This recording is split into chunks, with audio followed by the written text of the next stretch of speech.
están? Bienvenidas, bienvenidos a CNN Prime, una jornada en que hay muchas noticias del deporte, ojos puestos en Colo-Colo, ojos puestos en la justicia respecto de la política, así que comencemos de inmediato con estos titulares en CNN Prime. En prisión preventiva quedaron 3 de los 4 sujetos formalizados por el homicidio de un matrimonio en Graneros ocurrido en marzo. De acuerdo a la Fiscalía, los individuos a quienes se les imputa los delitos de asociación criminal, robo en lugar habitado y robo con homicidio formarían parte de una banda delictual dedicada a asaltar propiedades en la zona. En prisión preventiva quedó el joven acusado de profanar tumbas en el Cementerio General tras ser imputado por daños a un monumento nacional y ultraje a una tumba y un cadáver. El Tribunal de Garantía de Santiago rechazó el alegato de la defensa, la que argumentó que el sujeto estaba sufriendo un estado de enajenación mental. Con manifestaciones estudiantiles terminó el debate que se realizó en la Universidad de Valparaíso, donde los 4 candidatos a las primarias oficialistas participaron en el ciclo Retos y Riesgos para la Democracia. Los manifestantes protestaron por el financiamiento de la educación superior y pedían la renuncia del rector Osvaldo Corrales. Y en temas internacionales, el presidente Gabriel Boric llegó a Montevideo para participar del velatorio de José Pepe Mujica. El mandatario acompañó a la ex vicepresidenta del país y viuda de Mujica, nos referimos a Lucía Topolansky. Al lugar también llegó el jefe de Estado de Brasil, Luis Ignacio Lula da Silva. Todo esto y mucho más, aquí comienza CNN Prime.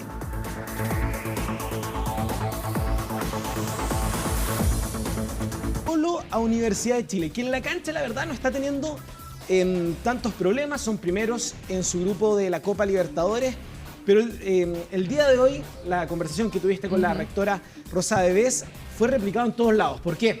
En particular en los medios deportivos, tu nombre salió absolutamente en todos los medios deportivos de nuestro país. Gracias a todos los colegas, gracias por los créditos, trabajo en equipo, porque fue un trabajo en conjunto la preparación de la entrevista. Ciertamente estos no son mis temas, con el equipo, con Cristian Echeverría, con también, por supuesto, con Nicolás Cabarga. Así que trabajo en equipo. Y fue muy importante porque en la entrevista, que aparte de tocar otros temas, fueron 4 minutos, algo así como 4 minutos dedicados a hablar de la situación que tiene Azul Azul, que durante muchos meses, incluso tú se lo planteas, una cosa es que los medios deportivos, los fanáticos, no tengan claro quién es el accionista mayoritario, más allá del nombre que esté de Michael Clark. Pero que no lo sepa la rectora, la verdad generó aún más dudas. Bueno, esta es parte de la conversación que tuvo nuestra Mónica Rincón con la rectora de la Universidad de Chile, Rosa de Bes. ¿Usted no sabe quién es el dueño mayoritario de las acciones de la sociedad anónima? Bueno, no estamos muy seguros. Declaraciones en una entrevista exclusiva de CNN Chile que no dejó a nadie indiferente. La rectora de la Universidad de Chile, Rosa de Bes, reconoció no tener la certeza de quién es el mayor accionista de Azul Azul. No hay demasiadas respuestas. O si no se conocen en público, es que tampoco se conocen en privado. Sí, tenemos la esperanza de poder ir avanzando ahí en una relación más abierta y sobre todo más clara. Es la primera vez que la académica reconoce públicamente su visión de la concesionaria, la cual vive un momento de incertidumbre. Este lunes, la OPA por las acciones de Azul Azul se declaró no exitosa, donde la sociedad Buya S.p.A., constituida por Clark, buscaba quedarse con el 100% de las acciones de la entidad. Una repercusión del caso Sartor, donde el presidente de la concesionaria enfrenta un proceso sancionatorio. Nos importa mucho que el club, que Azul Azul más bien, proteja los valores de la universidad. Nosotros tenemos un convenio, ¿no? Tenemos un convenio por el uso de los símbolos y la condición es el respeto a los valores de la universidad. Entonces nos preocupa. Convenio que siempre puede ser revisado. En 2023, la Sociedad Anónima, a través de una cuestionada venta de bonos, saldó la deuda de la Corfuch para extender la concesión hasta 2052. Bien, tenemos que revisar el convenio de manera que la Universidad de Chile tenga más influencia. ¿Le gustaría más influencia? En las decisiones que hay ahí, claro. Porque nuestros directores son 2 de 11. Declaraciones que encontraron apoyo en el Senado en el proyecto de ley que reforma las sociedades anónimas. Actualmente en la Comisión de Constitución existe una indicación que permitiría a las universidades participar directamente en el fútbol profesional sin una sociedad anónima de por medio. Presentamos una indicación para que las universidades a través de un fondo de deporte profesional puedan participar de la nueva liga profesional, sin necesidad de tenerlo que hacer a través de una concesionaria como Azul Azul. Declaraciones que tuvieron eco en Azul Azul, desde donde comentaron a CNN Chile que tomarán contacto directamente con la rectora. Va a ser interesante esa conversación de Azul Azul directamente con la rectora. En mi caso, yo estudié en la Universidad de Chile y casi una de las primeras cosas que te dicen es el discurso de Andrés Bello al momento de inaugurar la Casa de Estudio. Este es un lugar donde todas las verdades se tocan. Y es importante lo que dice la rectora, porque el fútbol de la Universidad de Chile es un fenómeno social capaz de unir a 45.000 personas cada 15 días en el Estadio Nacional, y que toda esa gente que está detrás como fanáticos o como parte también de la Casa de Estudio no sepan quién es el accionista mayoritario es realmente una necesidad, una vergüenza que eso pase. Sí, y me parece que fue súper clara ella, muy categórica, no rehuyó nada de todas las preguntas que le hicimos. Y lo otro que me parece muy importante es que ella decía, este convenio, está toda la entrevista arriba en nuestro sitio web, la pueden volver a revisar. Ella decía, este convenio nos paga muy poco por el uso del nombre, pero no es sobre la plata. O sea, dice, además es poco. Y lo reinvertimos todo en deporte. O sea, todo lo que reciben se va a deporte de la propia Casa de Estudios, a fomentarlo. Pero nos decía ella, es poco, pero no es sobre deporte. Es sobre, lo más importante es si están representando o no los valores de la Universidad de Chile, que es algo que tienen que hacer si van a usar nuestro nombre. Y ella sostenía, por ejemplo, la camiseta. Cuando en la camiseta hay ciertas marcas que no van con la línea editorial, con el espíritu, con los valores de la Universidad de Chile, nos molesta. Esas son sus palabras. Ella decía, no dijo línea editorial, pero dijo que no representan los valores, y ella hacía alusiones, por ejemplo, a las casas de apuesta. Entonces decía, para mí, en su opinión, eso no corresponde y tenemos que tener más voz, porque 2 directores de 11 no permiten, y eso que ella destacó, los 2 directores que tenemos los escogimos como de los mejores hombres que teníamos en la universidad. Son capísimos, son súper preparados, pero queremos más. Es verdad. Bueno, y también es un tema que está trabajando el Senado universitario, pero es importante haber tenido la voz de la rectora, la verdad. Genera esperanzas con que se pueda eliminar esta opacidad con que ha funcionado Azul Azul. Si al final lo que quiere la gente, los fanáticos sobre todo, es transparencia. Claro, porque yo creo que, ustedes son los entendidos en fútbol, pero desde el punto de vista del hincha, ellos sí, son una sociedad anónima, son por ahora dueños del nombre, pagan por usarlo, pero ese nombre, eso no, te da una responsabilidad. Sí, claro, representa una casa de estudio. Son sociedades anónimas, pero representa una casa de estudio, y cada uno de las sociedades anónimas, de los clubes deportivos, representa mucho más que un negocio, debieran representar mucho más que un negocio. Son mucho más, tienen una responsabilidad social de cara al país, de cara a los hinchas, de cara a esos niños que ven jugar a sus ídolos, y esas niñas que ven jugar a esos ídolos. Entonces, tienen una responsabilidad, y la transparencia, además, se le exige a cualquiera, en cualquier parte de la sociedad. Sí, es verdad. Creo yo. No hay otro fenómeno en nuestro país, al menos, que pueda convocar, ya lo decíamos, cada 15 días, cada 7 días, a 45.000 personas, como el caso de la U, de Colo-Colo. Nicolás, muchísimas gracias por toda la información. Gracias además por el apoyo al trabajo de todo el equipo de CNN Deportes. Muchas gracias, Nicolás. Oye, te cuento a ti, ya que están en sus casas, que vamos a seguir avanzando en la contingencia, y quedaron en prisión preventiva. De hecho, 3 de los 4 imputados, esa fue la medida cautelar que se decidió, de los imputados entonces en el caso del asesinato de un matrimonio en Graneros. Durante la audiencia, además, una de las cosas que son muy brutales es que se revela por parte de la Fiscalía que a la mujer se le dispara por la espalda. Por la espalda. Y además uno de los sospechosos dijo que estaba trabajando en la noche del crimen. Bueno, todos los detalles de este hecho horroroso los tiene Pablo Figueroa.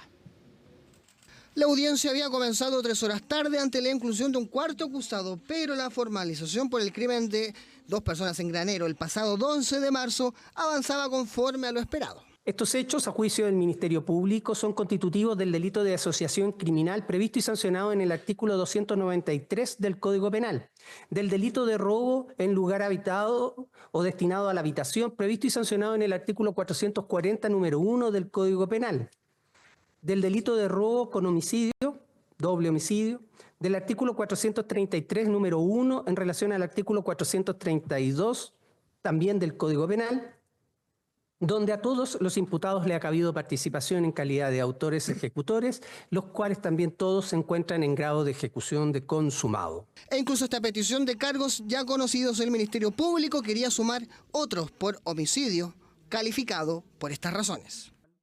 Un disparo por la espalda viene a consistir precisamente, y en la circunstancia en que se encontraba María Carolina, a un disparo completamente sobreseguro, actuando sin ninguna posibilidad de defensa. Por estas consideraciones nosotros creemos que podemos decir que además de todos los delitos que se han acreditado por el Ministerio Público, podemos separar este último hecho y señalar que estamos ante dos delitos distintos, un robo con homicidio y un homicidio calificado por alevosía. Y así llegamos a las 16 horas, más de 120 minutos de audiencia de los 4 imputados, y por eso entonces las pruebas eran contundentes y ellos arriesgaban este tipo de penas. Significa que no tienen derecho a ningún tipo de beneficio intrapenitenciario, a ninguna posibilidad de salida, hasta haber cumplido a lo menos 40 años en la cárcel. Y así llegamos a las 5 de la tarde, cuando ya había una presentación de imágenes que daban evidencias físicas del crimen, cruces de llamados, datos de celular e incluso declaraciones de algunos de los propios imputados reconociendo los hechos, pero fue ahí cuando uno de los formalizados pidió declarar. Esa semana cuando pasó esto, yo me encontraba trabajando con turnos de 8 de la tarde a 8 de la mañana, desde la semana, creo que esa semana fue del lunes 10 hasta el sábado 16.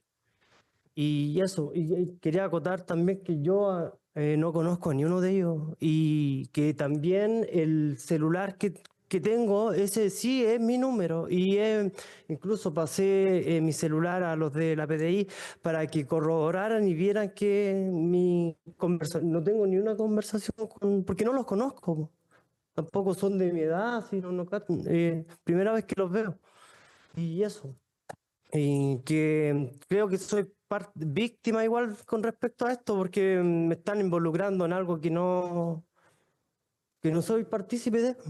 Y tras esto, la defensa del imputado comenzó a enumerar las pruebas presentadas en contra de su defendido. ¿Por qué señalo y destaco lo de la declaración del coimputado? Cuando se dice, cierto, que él nombra a todas las personas que participaron, efectivamente nombra a 7 personas, octavo con él. ¿Ya? Los 7 están perfectamente identificados, salvo el octavo. Este sería el octavo, supuestamente mi representado. El octavo es el Palomo, de quien desconozco nombre, pero es de aproximadamente 35 años de edad, es calvo y le falta un diente. ¿Me puedes mostrar tus dientes, por favor? Los tiene todos. Y además tiene pelo, no es calvo. No es la misma persona. Respecto al antecedente de la carpeta investigativa, antecedentes, ¿cierto?, de redes sociales, Facebook, TikTok, en fin, todo, donde hay contacto y se conocen entre el resto, bueno, no hay ningún antecedente donde aparezca mi representado. Finalmente, el Juzgado de Garantía de Graneros de la región de O'Higgins dictó la medida cautelar de prisión preventiva para 3 de los 4 detenidos por el homicidio de Rodrigo González y Carolina Callejas.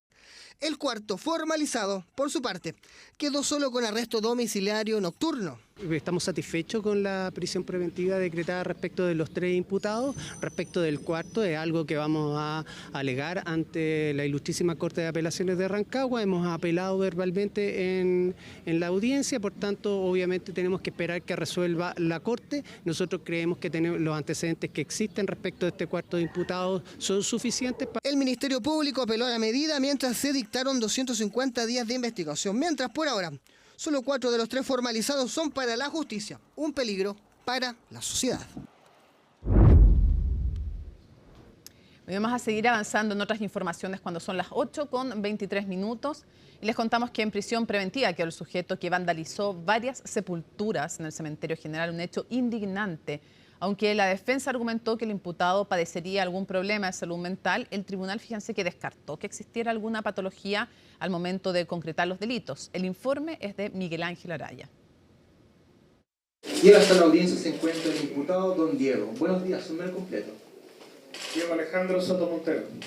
Así se identificó quien antes era reconocido en redes bajo el rótulo de profanador de tumbas. Diego Alejandro Soto Montero, de 25 años, quien fue formalizado ante el tercer juzgado de garantía de Santiago por los hechos ocurridos el lunes en el Cementerio General. Según la investigación preliminar del Ministerio Público y de la Policía de Investigaciones, el imputado, junto a otros sujetos de identidades aún desconocidas, irrumpieron en diversas tumbas del lugar, haciendo piruetas de skate sobre estas e incluso ingresando a una de ellas para saquear, exhibir y llevarse restos óseos. Lo anterior configuraría 4 ilícitos: alteración o daño a monumentos nacionales, ultraje de cadáver y 2 delitos de ultraje de sepultura. Su defensa argumentó eventuales enfermedades mentales, por lo que consideraron excesiva la medida cautelar e incluso solicitaron en un comienzo dejar sin efecto la formalización.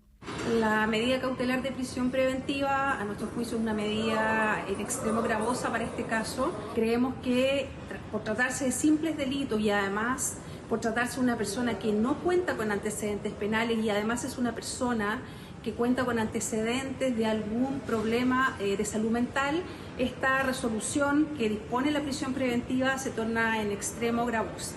Sin embargo, según Fiscalía, los antecedentes recabados hasta el momento no darían cuenta de alguna patología o problema de salud mental, siendo incluso descartado en el parte de urgencia emitido por el Instituto Psiquiátrico José Horvitz Barak. Nosotros nos opusimos desde un comienzo a cualquier tipo de planteamiento de alguna inimputabilidad por enajenación mental. No existía ningún tipo de antecedente que diera cuenta de ello. Por el contrario, el informe del dato de atención de urgencia inicial que se tuvo en el Hospital Horvitz da cuenta de una situación diametralmente distinta a la planteada por la defensa y por lo tanto esa perspectiva el tribunal tampoco acogió esa solicitud. El imputado logró ser identificado por los investigadores gracias a los videos subidos por los propios involucrados a sus redes sociales y al momento de llegar a su domicilio se encontraron en su mochila 2 cráneos y otras osamentas que deberán ser analizadas para identificar su origen.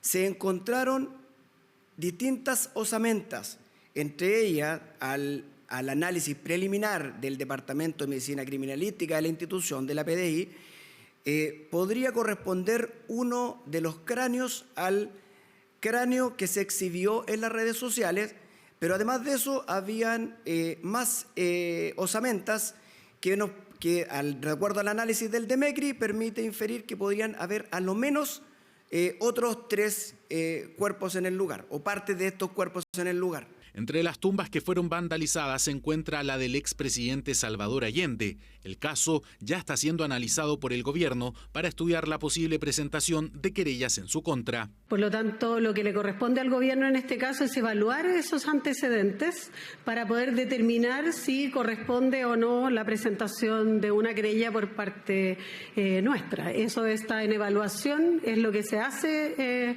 en estos casos de alta connotación.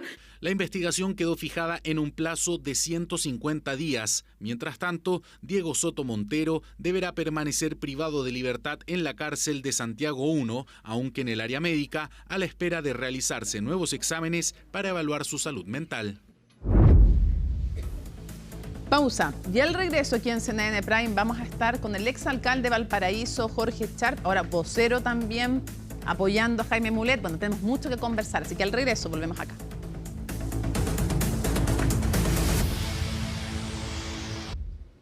El primer debate presidencial del oficialismo estuvo cruzado por la contingencia y principalmente por el caso Procultura. Tras la actividad, los candidatos llamaron a dejar que las instituciones funcionen mientras la moneda prepara un consejo de gabinete donde el tema evidentemente va a ser ineludible. El encuentro se va a realizar a puertas de la última cuenta pública del presidente Gabriel Boric. Nos cuenta Macarena Román.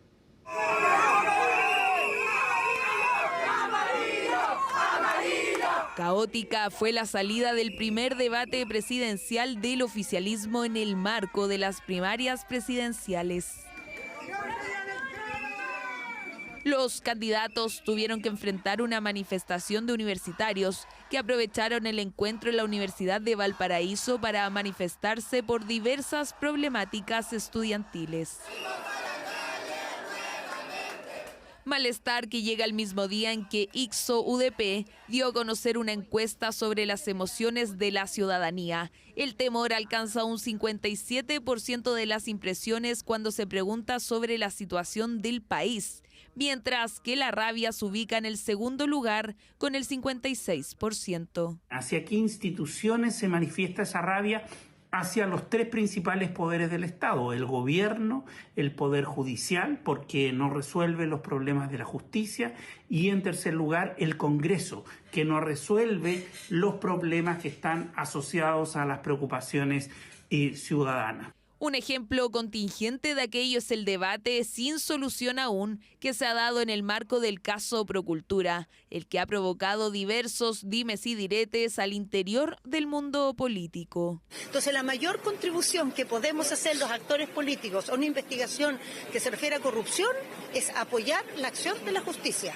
En eso debiéramos concentrarnos. Me imagino que lo que aquí tiene que pasar es que la justicia tiene que avanzar y, como se ha dicho, caiga quien caiga, hay que asumir las responsabilidades que correspondan. Por suerte, en nuestro caso, no tenemos nada que ver con el tema. Responsabilidad que nadie se quiere adjudicar en el caso Procultura. Mientras la oposición cuestiona la administración del presidente Gabriel Boric por el aumento de recursos entregados a la fundación, La Moneda asegura que la mayor cantidad de esos dineros llegaron desde gobiernos regionales, es decir, autoridades elegidas democráticamente. 229 millones y fracción en el año 2021 pasó a 3.967 millones y fracción, o sea, 4.000 millones de recursos provenientes de los gobiernos regionales. El año 2021, los recursos de los gobiernos regionales tenían un peso relativo al 30%, pasaron al 81% en el año 2022. Y por tanto, esto permite saber claramente que en lo que respecta al aumento de los recursos de esta institución, no son principalmente aportes que haya realizado el gobierno central. Son 7 las gobernaciones regionales que están en investigación en el marco de este caso por posibles delitos, entre ellos fraude al fisco. Una de estas entidades es liderada por Claudio Rego. Sin embargo, la indagatoria y filtraciones también han salpicado al gobierno. Fue el propio Ministerio de la Vivienda el que se creyó con Procultura, de las primeras querellas que hubo con Procultura partieron en Valparaíso. Solamente eso, pero no soy comentarista de lo que está viendo la justicia. No tiene ninguna autoridad de gobierno alguna calidad de imputado, ni siquiera de testigo, según ha aclarado el Ministerio Público, y por lo tanto vamos a esperar que se continúe desarrollando la investigación como corresponde. Mientras La Moneda espera que continúe la investigación, también ponen atención a lo que pasa respecto de ella. Este viernes hay consejo de gabinete previo a la última cuenta pública del presidente Gabriel Boric y bajo un contexto no menor, el caso Procultura. Lo habíamos anunciado, nos acompaña en el estudio el exalcalde de Valparaíso y ahora vocero de Jaime Mulet. Buenas noches, Mónica, muchas gracias por la invitación. Bueno, los candidatos al Parlamento de la Federación Regionalista Verde Social, por definición de Jaime, son declarados como voceros o colaboradores de la campaña de Jaime. O sea, está bien ese título, digamos, estoy bien si le digo así. Sí, no hay problema. Ya. Y vamos de inmediato, obviamente, va a ser candidato a senador por la región de Valparaíso. Bueno, es algo que estamos... ¿Está cerrado? Es algo que estamos evaluando. Es posible que efectivamente empujemos desde el movimiento Transformar, del que soy parte, una candidatura al Senado. Nuestra reflexión, Mónica, es que el régimen político en su conjunto se está cayendo a pedazos. O sea, hoy día las instituciones en Chile están profundamente deslegitimadas y el Senado en particular y el Congreso en general no se escapan a esa crítica. Y queremos hacer un aporte, sin creer que nos la sabemos todos, un aporte desde la experiencia que desarrollamos desde el territorio, desde la comunidad organizada. Pero, ¿cuándo se va a decidir si postulo usted al Senado o no? Es una definición que seguramente va a estar más clara en las próximas semanas. ¿Está condicionado a que la Federación Regionalista Verde Social les ayude a conseguir un cupo dentro de una lista en que podría estar el Socialismo Democrático, el Frente Amplio, el Partido Comunista? ¿Depende de eso? ¿O si no hay cupo ahí, van a ir igual por fuera? No, nuestra idea... A ver, nuestro entendimiento, particularmente con FREPS, con el partido de Mulet, con el Partido Regionalista Verde Social, que levanta la candidatura de Jaime Mulet, no está centrado solamente en la posibilidad de tener competitividad en las elecciones. Evidentemente es un factor. Nosotros venimos con un entendimiento con ellos desde el año 2021. Sino que más bien porque tenemos un diagnóstico bien crítico de la situación política entiendo eso, pero existe, ¿no? En lo técnico, quiero saber, en lo técnico, si no logran ir en una lista por el Frente Regionalista Verde Social, ¿van igual por fuera? Nuestra idea es agotar la posibilidad de ir dentro de la lista FREPS, básicamente porque somos de la idea de que lo que requiere el país es una nueva alianza, un nuevo entendimiento. De hecho, el Movimiento Transformar del que soy parte tomó la decisión de apoyar la candidatura de Jaime Mulet porque pensamos que el oficialismo, tal cual está pensado, para poder enfrentar a la derecha en noviembre, y no solamente en términos electorales a la derecha, sino que lo que nosotros llamamos el proceso hay un proceso de derechización creciente de la sociedad, requiere una alianza que va más allá del oficialismo. Nosotros no queremos ser parte del oficialismo, pensamos que esa categoría se acaba ahora en noviembre, sino que más bien estamos por la idea de construir un espacio nuevo en la política. Ok, entonces entiendo que la opción es ir, si va al Parlamento, va por el Frente Regionalista Verde Social. No tendría tanto sentido ir por fuera porque no hay muchas posibilidades, seamos honestos. No tiene mucho sentido, no solamente por un tema de posibilidades, sino que también por un sentido político. Entiendo, avancemos en aquello, pero quiero preguntarle, ¿por qué Mulet, alguien que fue demócrata cristiano, no podría estar más distante usted en aquello? Después tiene varios partidos más entre medio de al que llega, o sea, tiene harto recorrido y cambios de partido. ¿Y usted en algún momento también con el sector de él, no sé si con él directamente, fue bastante crítico? Entonces, ¿por qué? Mira, ¿por qué él y no Winter, por ejemplo? Muy buena pregunta. De hecho, me parece interesante porque abre la reflexión que tenemos desde el Movimiento Transformar, ¿no? En el siguiente sentido, Mónica, el régimen político en Chile está en crisis. Es una crisis que atraviesa todos los poderes del Estado, es bastante brutal. Y eso le impide a la política conectar con lo que pasa con la gente. Y la respuesta que la política, y en particular los partidos más grandes, tienen frente a esas situaciones, más bien del cierre del sistema político. De hecho, lo que hoy día se está discutiendo en el Congreso precisamente es una reforma que busca cerrar el sistema político y generarle muchas más dificultades a partidos pequeños o que puedan estar en el día de mañana en proceso de formación. Excesiva. O el día de mañana partidos nuevos que puedan surgir. Y yo creo que cuando el régimen político está en la crisis tan grande que existe, cruzada por casos de corrupción transversalmente hablando, lo que se requiere es más democracia y no cerrar el sistema político, sino que abrirlo. Y en eso, quiero decirte, está el Frente Amplio. El Frente Amplio está empujando una posición de cierre al sistema político. De hecho, ellos son los que están auspiciando como parte interesada esta reforma. Y nosotros pensamos de que eso es un error. O sea, los problemas de la democracia se resuelven no con menos democracia, sino que con más democracia. O sea, usted no cree, o sea, no sé si lo interpreto bien, pero ¿a usted le parece que esta razón que dan de luchar en contra de la fragmentación es más bien una excusa? O sea, miremos lo que pasa en el Congreso. ¿Pero sí o no? No, yo creo que sí, yo creo que es una excusa. Yo creo que hay una mirada sobre la democracia bastante fósil, bastante anquilosada en la lógica binominal. ¿En el Frente Amplio también? Sí, por supuesto, sí, claro que sí. Una visión fósil y siendo tan jóvenes. Bueno, yo Son creo como que dinosaurios jóvenes, parece. Yo creo que, o sea, lo que usted está escribiendo es como eso. Yo creo que el Frente Amplio ha ido perdiendo una vocación transformadora. Creo que también tempranamente perdió su vocación popular. Y esa fue una de las razones que me motivaron a mí, pero también a un conjunto muy grande de fuerzas políticas y sociales que éramos parte de la fundación del Frente Amplio, retirarnos en el año 2019. Cuando dije lo de los dinosaurios, lo dije porque estaba hablando de fósil. Por eso, no quiero insultar a nadie. Estoy de acuerdo. Entonces, entonces, la Federación Regionalista Verde Social o otros partidos como, por ejemplo, Acción Humanista, están por una posición que es, creo yo, completamente distinta pero están parte de este gobierno, a la que en definitiva esos partidos más grandes tienen. Igual es raro que usted está dispuesto a ir a una lista en que están estos que usted dice tienen posición fósil.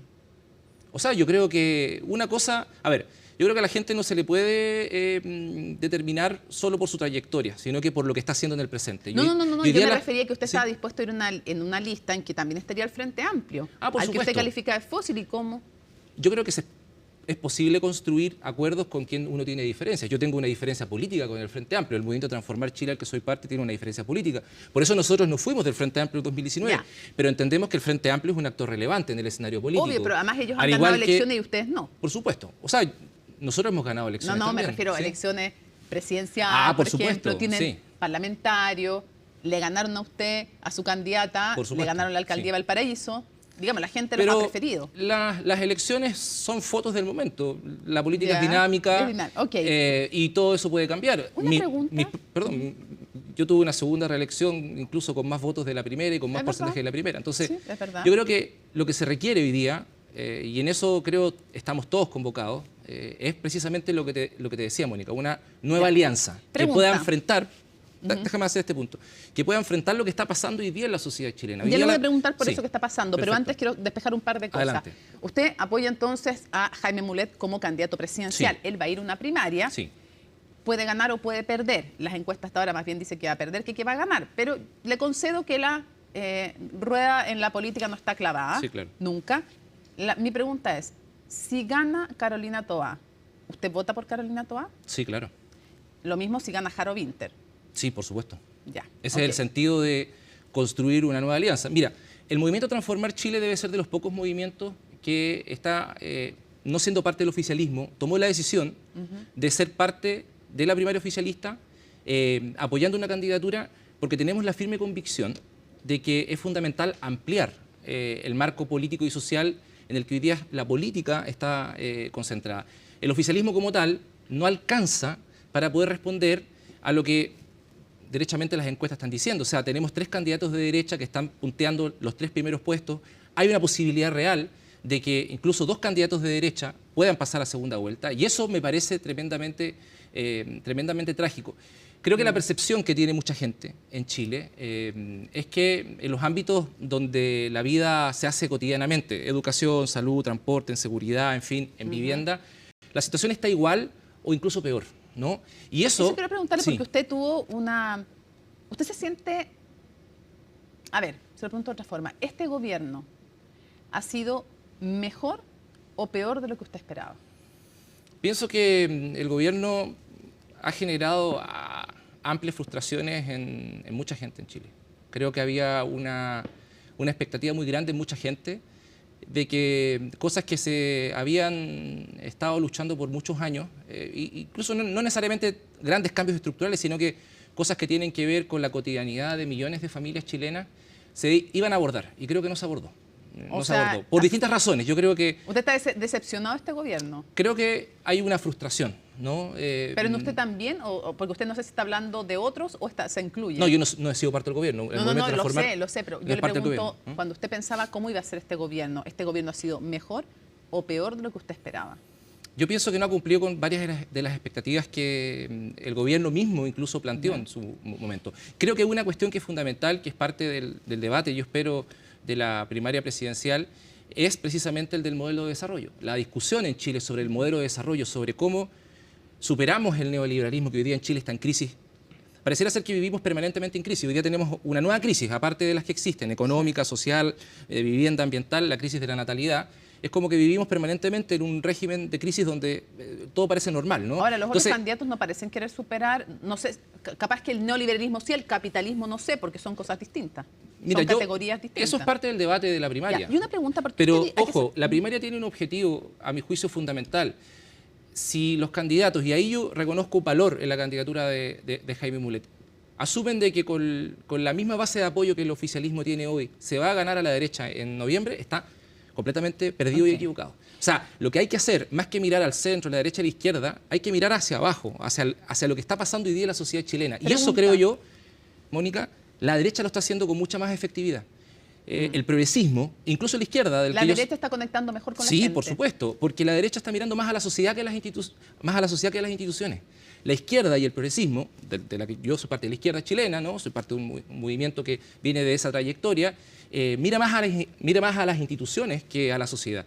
Por eso pareciera ser que la derecha está conectando mejor con los malestares, con los temores, con los sueños, con los anhelos de la familia chilena. Jorge. Y porque además no es algo inventado, porque la gente lo está pasando mal. Hoy día el mundo popular, los sectores medios lo están pasando mal en todos los ámbitos de la vida cotidiana. Entonces, no quiero que se nos acabe el tiempo, entonces quiero preguntarle algo más de unas declaraciones que usted hizo sobre el estado del país, pero antes hay un tema que no podemos dejar fuera de la contingencia, que es Procultura. Sí. ¿Cómo ha visto usted el caso Convenio? ¿Cómo lo ve en relación al Frente Amplio? Bueno, hay que decir, no son todas asignaciones del gobierno, muchas son asignaciones de los gobiernos regionales. Hay también, por ejemplo, un diputado que era cercano a republicanos, que está en la Araucanía, el diputado Ojeda, que está en prisión también por aquí, en prisión preventiva. Está Catalina Pérez también. Entonces, quiero preguntarle cómo cree que golpea el caso Convenio al Frente Amplio y cómo ha visto la reacción también en el caso Procultura del Frente Amplio acusando espionaje. Mira, me parece, Mónica, dos cosas. Una cosa es la situación judicial, que es algo que tendrá que ver qué sucede con el tiempo, la labor de la Fiscalía, lo que hagan los tribunales, las acusaciones que se levanten, las pruebas que existan. Esa es una cosa, y otra cosa son los efectos políticos que está generando el caso Procultura y más ampliamente el caso Convenio, no hay que olvidar el caso Democracia Viva. Yo creo que la respuesta del Frente Amplio va muy en sintonía de la respuesta que en general tiene el régimen político cuando pasan cosas como esta. Y creo que ahí es donde hay que marcar una diferencia. Yo no sé si la política hoy día entiende que el régimen político está profundamente carcomido por la corrupción, transversalmente. O sea, tenemos corrupción en el Poder Judicial, tenemos casos de corrupción en partidos políticos, en la derecha, acuérdate hace muchos años atrás el caso sobre sueldos, ¿no? Que fue en el gobierno Lago, el caso Bogate, etcétera. O sea, tenemos un problema que hace de que en definitiva la gente se termine alejando de la política y esté completamente desvinculada. Entonces yo lo que espero de una fuerza nueva, o que dice ser nueva, es que tenga mayor altura de miras para poner el problema donde corresponde, que es la crisis profunda que tiene hoy día el régimen político e institucional en Chile, que genera una tremenda deslegitimidad. ¿Por qué digo eso? Porque si no se ponen los puntos sobre las IES, ¿quién va a terminar ganando? No solamente por una ganancia electoral de aquí a noviembre, va a terminar ganando la derecha. Va a terminar ganando la derecha, o sea, y en particular la ultraderecha, o lo que se llama hoy día la nueva derecha. Va a terminar ganando el discurso de Milei, va a terminar ganando el discurso de la casta, que son todos iguales, y yo creo que en el mundo del progresismo y en el mundo de la izquierda no son todos iguales, hay gente muy valiosa, fuerzas políticas muy valiosas. ¿También?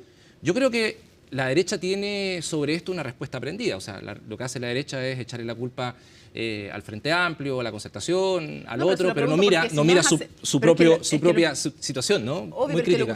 lo que usted dice me huele un poco a lo que le escuchamos a Giorgio Jackson, que tenían una escala de valores distinta, mucho menos de conflicto de interés entre la política y el dinero. Yo pienso usted dice que hay una diferencia moral entre la izquierda y la derecha respecto a plata y política. La única escala moral que tiene que interesarle a alguien que se dedica a la política es la escala moral de lo que espera la gente. Y la gente espera... ¿Usted dice que es distinto en la izquierda y en la derecha? Tendría que ser igual.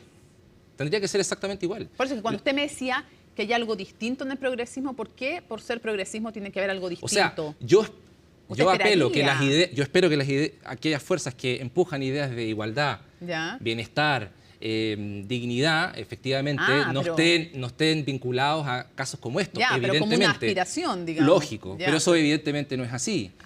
Lo que quiero decir es que la única escala moral, yo no quiero entrar en la dinámica de Jackson ni nada por el estilo, pero la única escala moral que tiene que interesarle a un político o una política es lo que espera la gente de los políticos. O sea, ¿le pareció mal que hablaran de espionaje? Por supuesto. Ese no es el problema de fondo. ¿Es una presión también, de alguna manera, para la Fiscalía, acusarlos de espionaje político? Yo pienso que la Fiscalía tiene que cumplir su rol. A mí me parece que toda filtración de la prensa tiene que investigarse. Claro, pero la crítica no fue por eso, fue por el pinchaje. Otra cosa es hablar de espionaje. Yo digo, bueno, cuando se dice de que hay espionaje político, ¿a quién se está acusando? ¿A la Fiscalía? ¿A los aparatos de seguridad del Estado, que controla el gobierno, que es del mismo partido? No sé. Creo que es una afirmación que la misma presidenta del Frente Amplio va a tener que explicar un poquito más para entender qué es lo que quiso decir. Llevamos varios días tratando de obtener esa explicación. Antes de volver al tema país, yo quiero preguntarle... usted mismo, respecto de la ahora alcaldesa de Valparaíso, hay que consignar también que denunció ante la Fiscalía presuntas irregularidades durante su administración. Sí. Habló de déficit, pero además por el tema de vicios, estoy usando las palabras que ella presenta en tribunales, vicios importantes que afectaron el principio de probidad administrativa en una licitación de luminarias y que le parecían muy graves, lo dijo ella, son sus palabras. Entonces, usted también, de alguna manera... es llevado a tribunales por un tema que tiene que ver con probidad. Sí. Bueno, a mí no me han llevado todavía a tribunales. No, me refiero su nombre ante la presentación. Sí. Yo no estoy diciendo ni que esté imputado, ni que esté formalizado, pero su nombre con esta presentación ante tribunales es llevado para que sea analizado respecto a un tema de probidad. O sea, mira, yo primero decir sobre eso, Mónica, que la Fiscalía haga lo que tenga que hacer, investigue todo lo que tenga que investigar. Sobre eso no hay ningún problema. Eso es como lo primero que quiero decir. Lo segundo sí quiero plantearte es que es inevitable no también vincular la denuncia que hizo la alcaldesa al clima electoral de la Quinta Región. Fue acompañada de un candidato a diputado o al Senado de parte del Frente Amplio. Incluso acompañó, Brito? Incluso te voy a decir algo más. Es bien extraño y contradictorio lo que hace la alcaldesa, porque la misma alcaldesa fue parte de la discusión cuando era concejala en el Consejo Municipal, participó con su voto, votando por el contrato. Tuvo a la vista todos los antecedentes que dice que no tuvo a la vista. Eso se puede acreditar por... O sea, usted diría que está faltando la verdad. Se puede acreditar por los documentos públicos que están a disposición de todas y de todos. Incluso más, siendo alcaldesa, esto no sé si se sabe públicamente, modificó el actual contrato para darle más plazo a la empresa para que pueda ejecutar las luminarias que estaban comprometidas para toda la ciudadanía en Valparaíso, con su puño y letra. Ya, o sea, ¿usted cree que no va a avanzar una investigación en su contra? En diciembre de este año. Entonces, tercera cosa, conclusión de toda esta denuncia, hoy día no hay luminarias nuevas en Valparaíso. Entonces la gente al final lo que dice es, pucha, esta pelea que pareciera ser entre políticos porque le quieren imputar algo al exalcalde por quizás un clima electoral que pueda tener lugar, nos deja a toda la ciudad sin luminaria. Yo estoy muy tranquilo que la Fiscalía realice la investigación que corresponda y nada, que a disposición de colaborar con la investigación, evidentemente. Volviendo a convenios, ya la Fiscalía, ¿usted ve un patrón en estos casos del caso convenio? ¿Cree que hay una red de corrupción?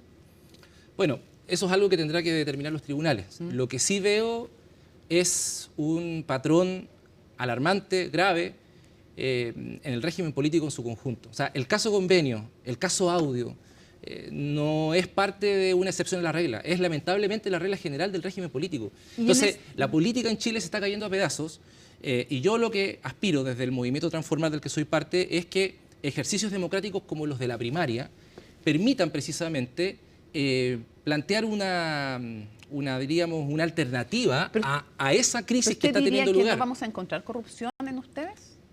Yo pienso que para eso están los tribunales, para eso está la Fiscalía. ¿No vamos a encontrar corrupción en su accionar político? Si ustedes llegaran al poder, ¿serían distintos? Porque eso ya lo hemos escuchado varias veces. O sea, nosotros podemos hablar por el movimiento Transformar y por lo que yo he hecho. No puedo hablar ni por el Frente Amplio ni por otros partidos políticos. Le pregunto, ¿usted diría que ustedes serían distintos? O sea, creo que hemos demostrado en la práctica que somos distintos. De hecho, por un solo dato, cuando nosotros asumimos el municipio de Valparaíso, el déficit del municipio de Valparaíso era de 18.000 millones de pesos, lo entregamos con déficit cero, incluso con ingresos adicionales, perseguimos todos los actos de corrupción que encontramos dentro del municipio, realizando sumarios, interponiendo querellas. Vamos a ver qué pasa con lo que dice la actual alcaldesa. O sea, creo que... Y de hecho, ¿cuál es el balance que usted tiene? Incluso más, nosotros como movimiento pudiendo haber yo ido a la reelección en un tercer periodo, Mónica, renunciamos a esa posibilidad de ir a la reelección, básicamente por una convicción ética. Yo me había comprometido a postularme solo a 2 periodos alcaldicios y no un tercer periodo. Entonces, cuando uno hace política tiene que poner las acciones donde pone las palabras. Un par de cosas para que no se nos queden en el tintero. ¿Cuál es la evaluación que usted tiene de la gestión del presidente Gabriel Boric y de él como persona, o sea, como dirigente político? Me parece que un presidente no puede desvincularse en su evaluación respecto a lo que ha sido su gobierno, ¿no? Y creo que el gobierno, teniendo una gran posibilidad para poder haber conectado con muchos malestares de los sectores populares y de los sectores medios, creo que no lo hizo. Creo que podría haber hecho una gran reforma a la salud primaria, que es donde se atiende la mayoría de la población en Chile. Estamos hablando de 13 millones de personas. Debería haber cumplido con su compromiso de haber avanzado en el proceso de regionalización, de haber traspasado más poder a las regiones. Eso no se hizo.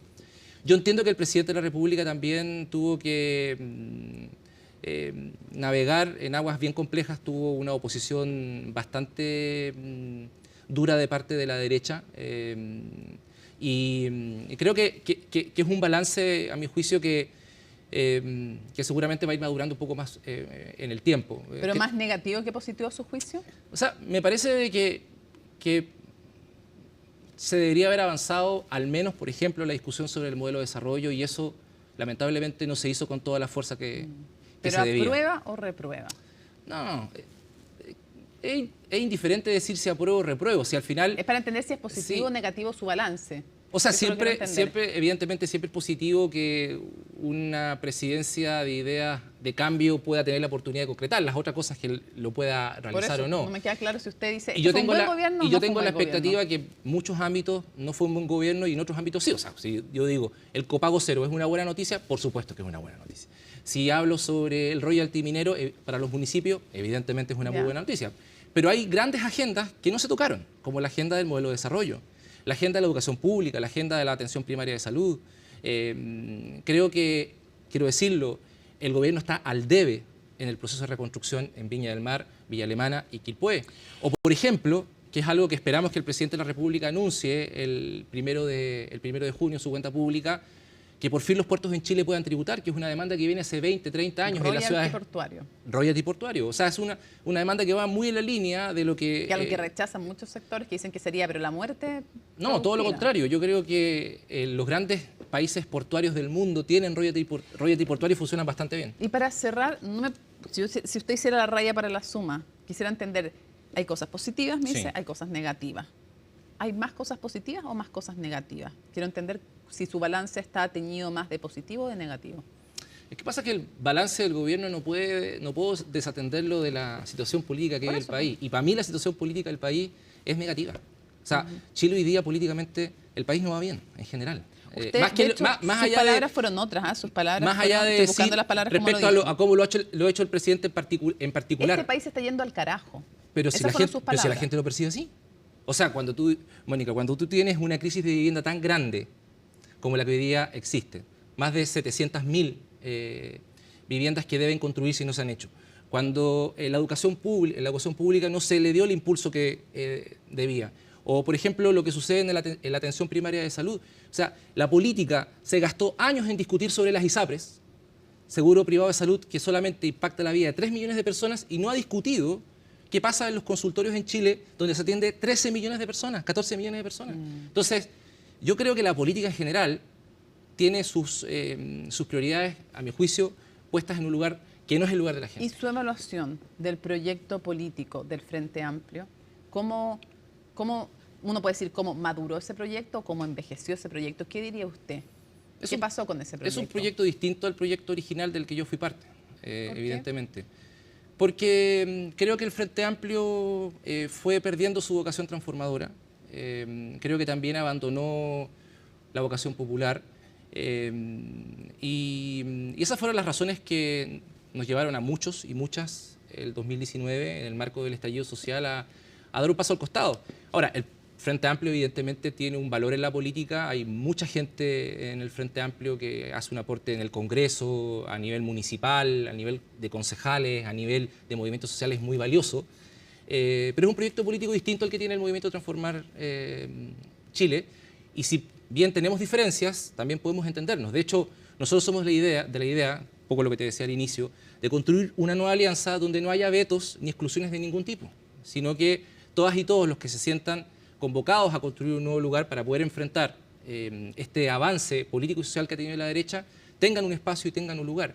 Desde el centro político hasta la izquierda que no ha estado en el mundo oficialista. Eso hemos estado haciendo y esa va a ser nuestra línea. Y lo vamos a hacer con quien quiera trabajar y ponerse de acuerdo con una fuerza como la nuestra.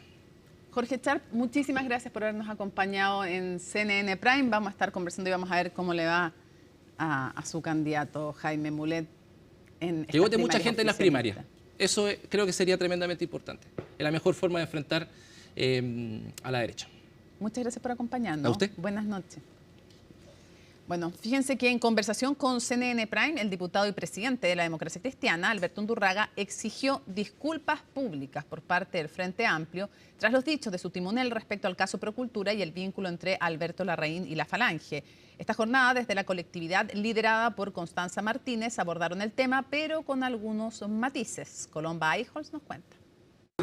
Como vimos recién, un grupo que tiene unas fundaciones, se adjudica recursos porque cambió la mano Rubén. No hay respiro para la presidenta del Frente Amplio, ya que incluso en un seminario universitario el tema de Procultura fue abordado. Su contraparte en el debate, el senador Felipe Kast, vinculó cierta responsabilidad de la tienda en el aumento de convenios que se evidenció a comienzos del actual gobierno, cuestión que Constanza Martínez ha rechazado en el pasado, incluso recordando el antiguo vínculo entre el fundador de la ONG, Alberto Larraín, con la Democracia Cristiana. ¿Qué generó la Democracia Cristiana estas declaraciones? Indignación. ¿Lo llamó la presidenta del Frente Amplio? Me envió unos WhatsApp, punto. No hemos tenido ninguna conversación. ¿No lo ha llamado? Lo que uno espera. ¿Pero no lo ha llamado? No, lo que uno espera. WhatsApp. Sí, lo que uno espera en estos casos, cuando se agrede indebidamente, es que se pidan disculpas públicas. Disculpas públicas que no llegaron, causando un descontento transversal en la DC, donde calificaron el comportamiento del Frente Amplio como una estrategia infantil porque puede terminar pagando el presidente de la República, aseguró el diputado Ricardo Cifuentes, haciendo alusión a la militancia del mandatario en la tienda liderada por Martínez. En esto nosotros no vamos a apuntarles en ningún caso. Sabemos que cualquier tipo de procedimiento judicial apunta a responsabilidades personales. Nosotros vamos a hacer todas las comunicaciones, diálogos, conversaciones necesarias para despejar cualquier tipo de adjudicación hacia el Partido Democracia Cristiana, y en eso hemos estado también desde el Congreso conversando con los parlamentarios. Parlamentarios que a partir de esta disputa pusieron en duda sus votos respecto a la acusación constitucional en contra del delegado presidencial Gonzalo Durán y señalaron que los dichos de Martínez también pueden influir en la decisión que tome la bancada respecto al informe de la comisión investigadora del caso Procultura. Pese a estos anuncios, la timonel del Frente Amplio evitó utilizar la palabra disculpa en sus declaraciones posteriores. Nuestra intencionalidad era simplemente mostrar la amplitud de vínculos que tenía el señor Larraín con diversos actores políticos. En ningún caso fue endosar la responsabilidad de la Democracia Cristiana, no estaba ni cerca de lo que queríamos plantear. Así que nosotros toda la disposición a conversar con la Democracia Cristiana y repetir que no había ninguna intención de esa naturaleza. Le falta un adicional para resolver este problema político. Insisto, nadie en la Democracia Cristiana va a negar que Alberto Larraín fue militante hasta el año 2018 de la Democracia Cristiana, pero no puede el Frente Amplio negar que Alberto Larraín tenía estrechos vínculos con gente de este gobierno, con Crispi y con Javiera Martínez. ¿Cómo van a negar eso? Pero más allá de las disculpas públicas que la Democracia Cristiana solicitó, la polémica que los partidos protagonizaron dejó entrever en qué pie se encuentra su relación, una que Alberto Undurraga celebró no haber tenido para participar en las primarias presidenciales. Muestra además cómo la Democracia Cristiana intenta ejercer un rol bisagra, lo que pase con las definiciones respecto del resultado de la primaria del oficialismo, donde la DC podrá decidir si se une a quien gane esa primaria o finalmente decide tener un candidato propio, son cuestiones que muestran a una Democracia Cristiana tratando de ejercer este rol de partido bisagra. Más alejado de la participación que tuvo el año pasado en el pacto electoral con el oficialismo, a diferencia de las alianzas forjadas para esos comicios, para la elección parlamentaria, la Democracia Cristiana buscará ir en una lista con el socialismo democrático, marcando la diferencia que mantiene con el PC y el Frente Amplio. La Corte de Apelaciones de Antofagasta revisó el recurso de amparo presentado por Josefina Uneus, que busca decretar ilegales las interceptaciones al teléfono que ella usa. La defensa de la ex esposa del fundador de Procultura, Alberto Larraín, acusa que los pinchazos realizados por la Policía de Investigaciones son ilícitos porque para dicho momento la psiquiatra tenía calidad de testigo y no de imputada en la causa que investiga a la Fundación, por lo que la interceptación desde su perspectiva habría pasado a llevar el ordenamiento jurídico. Además señalan que su estatus en la indagatoria, que hoy también busca dilucidar el posible financiamiento irregular de campañas políticas, habría cambiado rápidamente tras la escucha solo para justificar dicha diligencia. Sin embargo, desde el Ministerio Público señalaron que el teléfono aparecía vinculado a Larraín y que bajo ese concepto se interceptó y se logró captar la posible participación de Uneus en algún delito. La Corte de Antofagasta tiene hasta este viernes para determinar si la Fiscalía respetó o no el debido proceso y las garantías de Uneus y por ende si las interceptaciones pueden adherirse o no a la investigación. Piticom es una fuente de información que en este caso tuvo a la vista la Fiscalía para sostener que el señor Alberto Larraín era el usuario de este teléfono. A la postre, intervenido este teléfono a partir del 2 de octubre del año 2024, se establece por parte del personal policial a cargo de la diligencia que el número estaba siendo utilizado por la excónyuge del señor Larraín, doña Josefina Uneus, quien comienza a relatar diversa información en virtud de esta interceptación que nos hizo sospechar de su participación en el delito que estábamos investigando. Tiene la calidad de imputada y así lo validó en su momento el juzgado de garantía de Antofagasta, quien concedió por lo menos en 3 oportunidades autorización para la interceptación. Todavía no sabemos de dónde salió este número. Y eso decantó en una serie de irregularidades de partida. Escuchar a doña Josefina Uneus en base a una autorización para escuchar a Alberto Larraín. El Código Procesal Penal establece con claridad lo que debe hacerse en este caso. Dejar de escuchar para justificar la interceptación, la mantención de esta interceptación, en principio asumidamente por error.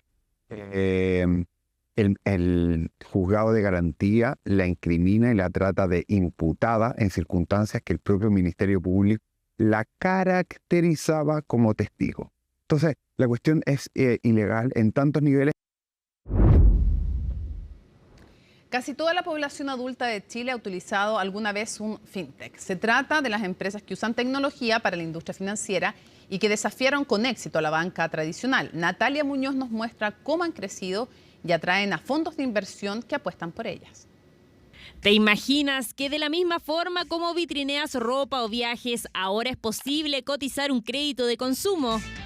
Alpréstamo trae productos financieros que se muestran de forma personal, todos en una misma plataforma. Tenías un marketplace para viajes, un marketplace para hoteles, un marketplace para alquilar departamentos, para pedir comida, para tomarte un auto. Y no había algo tan básico como un marketplace para el dinero. Darle a las personas la posibilidad de comparar y de que sepan elegir una buena oferta de productos financieros, que pueda comparar las tasas, que pueda realmente tener ese conocimiento antes de poder tomar una decisión. Es que al chocarse con procesos lentos y burocráticos a la hora de buscar opciones de préstamos, tarjetas de crédito, seguros o cuentas bancarias, Alpréstamo decidió que todo se podía hacer en una plataforma gracias a la tecnología. Fintech coopera en 6 países de Latinoamérica y llegó a Chile con una inversión de $1,3 millones en alianza con una firma chilena especializada en financiamiento de pymes. Todos en alguna medida necesitamos crédito para algo, que es una ampliación de la casa, arreglar alguna cosa, tratamiento. Entonces, ¿qué mejor que tener una solución que te pueda dar esa facilidad de poder acceder a la mejor opción a través directamente de tu oficina, de tu casa? Entonces, CFC, pensando en ese desarrollo digital, elegimos Alpréstamo y ellos también nos eligieron mutuamente para poder desarrollar esta herramienta en Chile. Plataforma que es completamente gratuita para los consumidores. Solo se debe completar un formulario con datos personales y financieros y así el sistema evalúa el perfil y asigna un puntaje crediticio, mostrando las opciones de productos financieros a los cuales califica. El mundo fintech prácticamente va a ser, ya no se va a distinguir entre banca o fintech, ya todo es fintech en definitiva, ¿no? Porque creo que de acá a los próximos 10 años la evolución del dinero va a ser, no vas a andar más con efectivo. Hoy en día usamos poco efectivo, imagínate de acá a 10 años. Es el futuro que ya estamos viviendo. Más de 12 millones de chilenos utilizan algún producto fintech. Es decir, casi toda la población adulta del país los ha utilizado alguna vez, aunque no lo sepa. Muchas veces la gente cree que fintech son solo medios de pago o son solo las billeteras virtuales, ¿verdad? Pero también las fintech son herramientas de productividad. Hay muchísimas que ayudan a las empresas a manejar presupuesto, recursos humanos, ¿verdad? Compliance, hay muchísimas fintech en torno al ecosistema de compliance y regulatorio. Hay muchas que son de gestión de finanzas personales, que tienen que ver cómo manejar tus ahorros, tus inversiones. La industria fintech tiene más de 500 empresas en Chile, las que fueron reunidas en el Fintech Forum 2025, el festival más grande de América Latina en la materia y que junta autoridades, empresarios e inversionistas. En un año de elecciones presidenciales, candidatos llegaron al evento con propuestas. Es que las fintech se consolidan en un momento clave. La inclusión financiera digital es central, mientras rige un nuevo marco regulatorio para la industria en el país. factores que posicionan a las fintech y hace que suba el interés de financiar estas empresas tecnológicas financieras. De manera global, los números de financiamiento han bajado, sin embargo, la industria fintech se ha mantenido muy firme, es una de las áreas priorizadas en general de todas las líneas de financiamiento. Hicimos nuestra propia ronda de financiamiento, participaron cerca de 15 fondos, más de 20 empresas, juntando puntas. La idea son empresas que muchas veces no tienen acceso a estos espacios, se acercaron a fondos que están buscando invertir en empresas, muchas de ellas en Chile, digamos. Avanza hacia un sistema competitivo y regulado que crece cada vez más, fomentando la educación financiera, digital e inclusiva. En un mundo marcado por avances tecnológicos acelerados, Chile va a ser sede del Singularity Summit 2025 el próximo 3 y 4 de junio, un encuentro que va a convocar expertos internacionales en inteligencia artificial, transformación digital, el trabajo del futuro y más. El evento va a poner sobre la mesa los desafíos éticos, económicos y sociales que plantea un futuro cada vez más determinado por la tecnología. Veamos más en el siguiente informe. La inteligencia artificial no para de avanzar exponencialmente, desde herramientas que utilizamos todos los días a grandes algoritmos que están detrás de las principales compañías de tecnología. Así, la IA ha permeado en el trabajo y los negocios. Justamente este será el foco principal de la quinta edición del Singularity Summit Chile, el 3 y 4 de junio, ocasión que reunirá en nuestro país a exponentes de Silicon Valley, hogar de empresas como Google, Microsoft y Apple. Hoy día estamos viviendo en tiempos de incertidumbre, estamos viviendo en tiempos volátiles y la verdad es que hoy día los líderes del futuro tenemos que anticiparnos a estas tendencias y qué mejor que traer Silicon Valley a Chile. ¿Por qué? Porque buscamos generar reflexiones de clase mundial, insights relevantes para que tú puedas llevar a tu organización a otras esferas. En un mundo donde la única constante es el cambio permanente, donde cada día aquellos cambios son más acelerados y disruptivos, hay que sentarse a pensar al respecto. Si no han asistido a un evento de Singularity, son de los más únicos que hay. Traen a los mejores exponentes de todo el mundo y se centran en el futuro, en cómo será ese futuro tecnológico en el que los seres humanos seguirán participando. ¿Qué desafíos existen en la implementación de la IA y cómo las empresas junto a sus trabajadores se están adaptando? Son algunas de las preguntas que se discutirán en este espacio. En el mundo de la inteligencia artificial, esta va a apoyar a la gente con conocimientos, con capacidades de decisión que ningún humano tiene hoy. Les va a dar información contextual sobre lo que sucede en las empresas, en la industria, en el mundo, para que puedan tomar decisiones dramáticamente mejores. Y les va a permitir simular, probar 100 o 1000 variaciones de una idea antes que la realicen. Y en ese mundo, la manera en que tomamos decisiones, la manera en que organizamos nuestras empresas, va a ser radicalmente diferente, va a cambiar profundamente. Y así, la razón por la que no vemos o que está directamente frente a nosotros no es porque no está ahí, sino porque es muy diferente.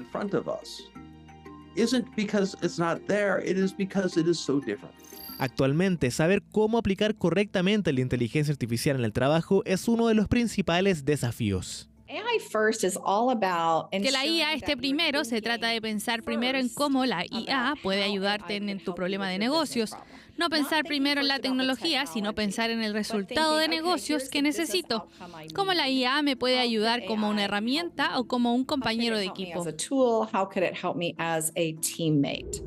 Más de 20 speakers estarán presentes en esta edición del Singularity Summit.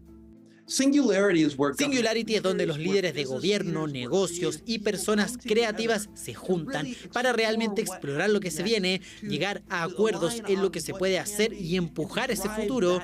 Si quieren ser parte de esa conversación, no hay mejor lugar en junio que Singularity en Chile. De la mano de quienes ya han anticipado el futuro, la discusión en torno a la IA, futuro del trabajo, economía, de la longevidad y más. Singularity Summit, con un programa disruptivo, más de 20 speakers de talla mundial, tendrá cita en Santiago de Chile para seguir formando líderes en la innovación y el pensamiento exponencial.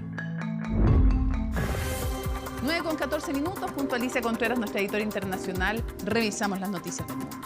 Vamos a partir en Uruguay porque hoy finalizó el velatorio de José Pepe Mujica. Fue el presidente Gabriel Boric, también fue el presidente de Brasil, Luis Ignacio Lula da Silva. Ambos estuvieron junto a la viuda de Mujica, también ex vicepresidenta de Uruguay, Lucía Topolansky. Se cree que 100.000 personas acudieron al velatorio de José Pepe Mujica durante estos 2 días que estuvo en el Palacio Legislativo. Ya el ataúd salió y ahora va a ser cremado y sus cenizas se espera que se esparzan cerca de su casa. Darío Klein está en el lugar y nos cuenta cómo fue este día. El personal de limpieza termina de sacar lo que fue hasta hace pocos minutos el histórico velatorio de José Pepe Mujica, mientras allí donde hasta hace poco había miles y miles de personas, la ciudad retoma su ritmo, empiezan a escucharse por primera vez los ruidos, el murmullo de los autos, después de horas, más de 24 horas, en las que realmente no se escuchaba absolutamente nada. Miles de personas que peregrinaron por aquí en silencio, en respeto, para rendirle tributo al expresidente uruguayo. Una jornada muy emotiva, de mucha emoción.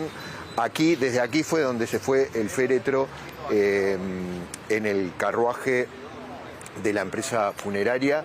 Aquí fue donde el dúo Larbanoa Carrero, un dúo folclórico uruguayo, que eran amigos de Pepe Mujica, cantó una canción muy popular uruguaya, Don José, una canción escrita en honor al prócer uruguayo José Artigas, pero que en este caso ese Don José tenía otro sentido. Una jornada que además de los miles de personas que llegaron aquí a dejar sus flores, a simplemente mirar, a simplemente presentar sus respetos, a simplemente saludar a la viuda y compañera de todas las horas de Mujica, Lucía Topolansky, estuvieron presentes también autoridades extranjeras, sobre todo el presidente de Brasil, Luis Ignacio Lula da Silva, y el presidente chileno, Gabriel Boric.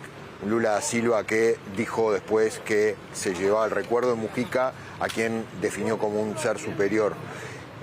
Un Lula que ahora tal vez sea uno de esos últimos supervivientes de una era de una izquierda progresista de principios del siglo XXI, cuyo último mohicano aquí en Uruguay fue el Pepe Mujica, que en paz descanse. Para CNN, Darío Klein, desde Montevideo. Nos vamos ahora, Mónica, a Turquía en esta esperada reunión entre Rusia y Ucrania que finalmente no ocurrió. No fue. Llegó el presidente ucraniano a Turquía, sin embargo, el presidente ruso no llegó y mandó una delegación que según Ucrania es decorativa. Y calificó esto como una falta de respeto no solo para Ucrania, sino para Turquía, que alberga estas reuniones, y también para Estados Unidos. No se realizó, fue un día lleno de incertidumbre si es que se iban o no a reunir, porque las delegaciones estaban en el país. Sin embargo, no estaba Vladimir Putin, que era lo que exigía Ucrania. Se espera que mañana se reúnan, pero sin ningún mandatario. De todas formas, no se reúnen desde 2022, así que de igual manera es un acercamiento. ¿Qué ocurrió hoy día? Lo vemos en el informe de Antonia Galilea. No conozco oficialmente el nivel de la delegación rusa, pero por lo que vemos parece más bien un elemento decorativo. Como una farsa calificó el presidente de Ucrania, Volodymyr Zelensky, la esperada reunión con Rusia, tras la negativa de Putin a participar, pese a que él mismo convocó las conversaciones. El que sería el primer encuentro formal entre los países desde la invasión por parte de Moscú en 2022 ha sido una decepción para quienes esperaban un cara a cara entre los mandatarios. Zelensky confirmó que participaría solo si estaba presente la máxima autoridad del Kremlin y tras días de dudas, finalmente Putin decidió no asistir. De igual manera, el mandatario ucraniano anunció desde la capital turca que finalmente enviará a una delegación de alto nivel a Estambul para intentar dar al menos los primeros pasos hacia un alto el fuego. A pesar de que la delegación rusa es de un nivel bastante bajo, pero con respeto a Donald Trump, con respeto a la alta delegación turca, con respeto al presidente Erdogan y con la voluntad de demostrar, de intentar dar al menos los primeros pasos para la desescalada, el fin de la guerra y el alto al fuego, decidí enviar a nuestra delegación a Estambul.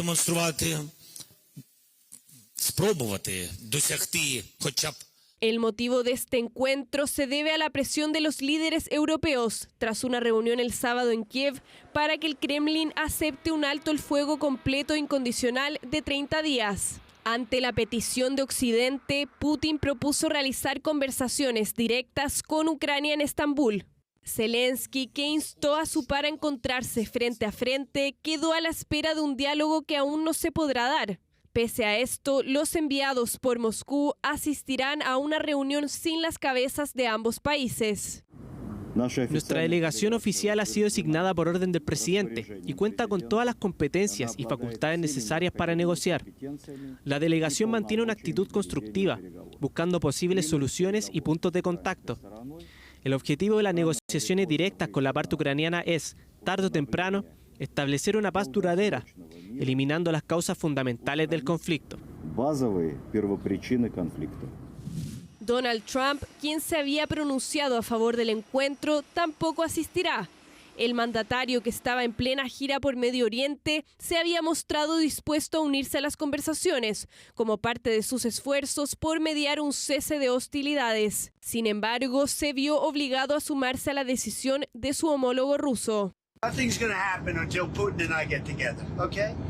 And obviously he wasn't going to go. He was going to go, but he thought I was going to go. He wasn't going if I wasn't there. And I don't believe anything's going to happen, whether you like it or not, until he and I get together. But we're going to have to get it solved because too many people are dying. Después de la incertidumbre de este jueves sobre quiénes participarían de las reuniones, al parecer las conversaciones comenzarán este viernes, pero sin la presencia de ningún mandatario. Ya hacemos hincapié en que al parecer, porque no está claro si es que mañana se reúnen o no las delegaciones en Turquía, pero vamos a estar atentos a aquello.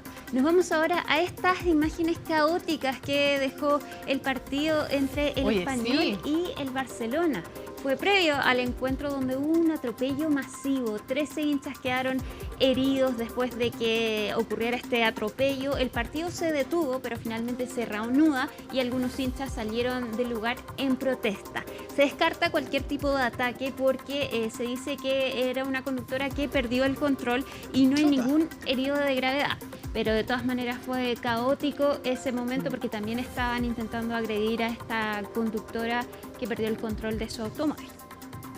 Mucha tensión y muchísima preocupación además por las personas heridas. Vamos a terminar con Bruce Springsteen, que comenzó una gira por Europa, en Manchester, pero atacó duramente a Donald Trump. No es primera vez. No es primera vez. Es cierto que se suma a otros artistas que ya han atacado al mandatario estadounidense. Veamos lo que dijo Bruce Springsteen. There's some very weird, strange, and dangerous shit going on out there right now. In America, they are persecuting people for using their right to free speech and voicing their dissent.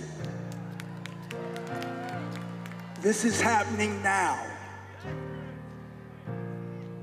In America, the richest men are taking satisfaction in abandoning the world's poorest children to sickness and death. This is happening now. In my country, they're taking sadistic pleasure in the pain that they inflict on loyal American workers. They're rolling back historic civil rights legislation that led to a more just and plural society. They're abandoning our great allies and siding with dictators. Aliándose con dictadores, lo dice por este viaje al Golfo Pérsico, en estas tres naciones autocracias, pero que hay acusaciones de violaciones a los derechos humanos. No son dictaduras, son monarquías. Tal cual. No son monarquías parlamentarias. Y él de todas formas prefiere reunirse y hacer acuerdos comerciales con ellos. Bueno, como muchos en el mundo. En fin, muchas gracias Alicia Contreras. Nos vamos rápidamente a una pausa y volvemos con más a CNN Prime.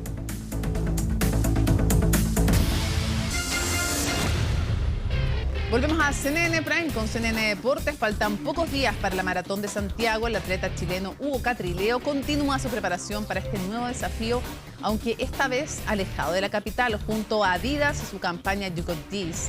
El fondista nacional regresó a su Puerto Saavedra natal para recargarse de cara a la maratón más importante del país, como nos cuenta Denise Monsalve y Cristina Tapia.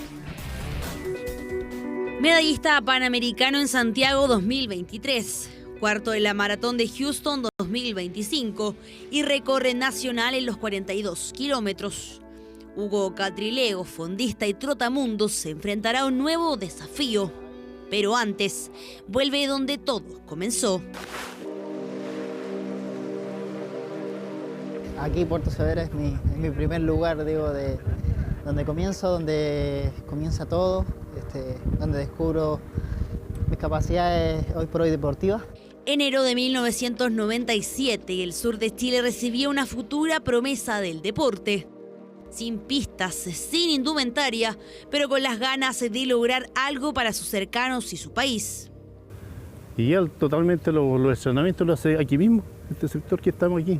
Recorrí totalmente los caminos empedrados, que realmente no eran para entrenar, pero él lo entrenaba igual. Subía y bajaba de los cerros, y así comenzó a dar. Y al final llegó hasta donde está, porque nosotros no teníamos los medios como para apoyarlo. Somos campesinos, nosotros somos gente esforzada. Eso de los 14 años, 15 años, ya cuando comienzo yo a entrenar, claro, recorrió todo esto y hasta el día de hoy sigo viniendo hasta acá. Los recursos no sobraban, pero la determinación estaba. Del fútbol pasó al atletismo y en las pistas conquistó sus mayores alegrías. A puertas de medirse en una nueva competición y en el marco de la campaña You Got This de Adidas, Hugo busca el apoyo necesario en Puerto Saavedra. Justamente acá soy el vecino más que el deportista y eso para mí es valorable porque que me midan a mí como persona más allá de logros deportivos es lo que al final que nos hace ser quienes somos. El próximo 18 de mayo, el fondista nacional correrá nuevamente por las calles de Santiago en la edición 2025 de la tradicional maratón. Una prueba en la que Catrileo busca romper un nuevo récord y darle una nueva satisfacción a Chile. Tengo la seguridad y la certeza de que tengo más que entregar a nivel deportivo. Como te digo, si todo sigue normal, tengo mucho más que entregar, mucho mejores cosas. Tampoco te puedo decir que voy a ser un campeón mundial, pero sé que puedo ser mucho mejor de lo que actualmente soy. Ya lo conversemos que realmente este chico puede surgir mucho más, porque él mismo lo está declarando al público. Metas claras y un único mensaje. Entregarle una herramienta de superación, de motivación a través del deporte a toda esta comunidad de Puerto Saavedra, a toda la comunidad costera, ¿cierto?, de la región de la Araucanía. Creo que es algo que valoro mucho siendo yo mismo el protagonista. Creo que a través del deporte, que es algo tan transversal, que nos puede servir a todos como ejemplo de superación, motivación. En Puerto Saavedra, Santiago o en el exterior, Hugo Catrileo quiere seguir escribiendo su historia en el mundo del atletismo. Eso sí, sin olvidar nunca de dónde viene.